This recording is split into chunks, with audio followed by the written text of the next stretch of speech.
Deputy CM दिया कुमारी नाथद्वारा पहुंची। श्रीनाथ जी में श्रृंगार झांकी के उन्होंने दर्शन किए। डिप्टी सीएम ने देश प्रदेश में खुशहाली की कामना की। डिप्टी साथ तरुण डिप्टी सीएम राजसमंद के दौरे पर नाथद्वारा वो पहुंचती हैं, श्रीनाथ जी के दर्शन करती हैं। बिल्कुल छवि, उप मुख्यमंत्री राजसमंद है। कल उन्होंने मेवाड़ नाथ के एकलिंगनाथ के दर्शन किए थे। उसके बाद श्रीनाथ जी मंदिर में दर्शन किए और दोपहर बाद करीब 4 बजे द्वारकाधीश मंदिर उत्थापन झांकी के दर्शन किए। और आज सुबह इनके श्रृंगार झांकी के दर्शन करने का कार्यक्रम था ये, लेकिन ये ग्वाल झांकी में पहुंची और वहां दर्शन किए।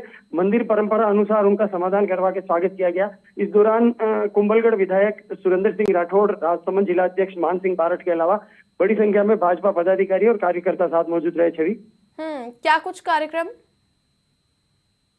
देखिए छवि, फिलहाल दर्शनों के बाद दिया कुमारी स्थानीय कार्यकर्ताओं से मुलाकात करेंगी और कुछ पदाधिकारी और कार्यकर्ताओं के घर जाने का कार्यक्रम है और उसके बाद यहाँ से जयपुर के लिए रवाना होंगी। छवि, ठीक है, चलिए, बहुत शुक्रिया तरुण तमाम जानकारियां साझा करने के लिए। तो डिप्टी सीएम दिया कुमारी राजसमंद के दौरे पर इस दौरान नाथद्वारा में सबसे पहले पहुंचती हैं। श्रीनाथ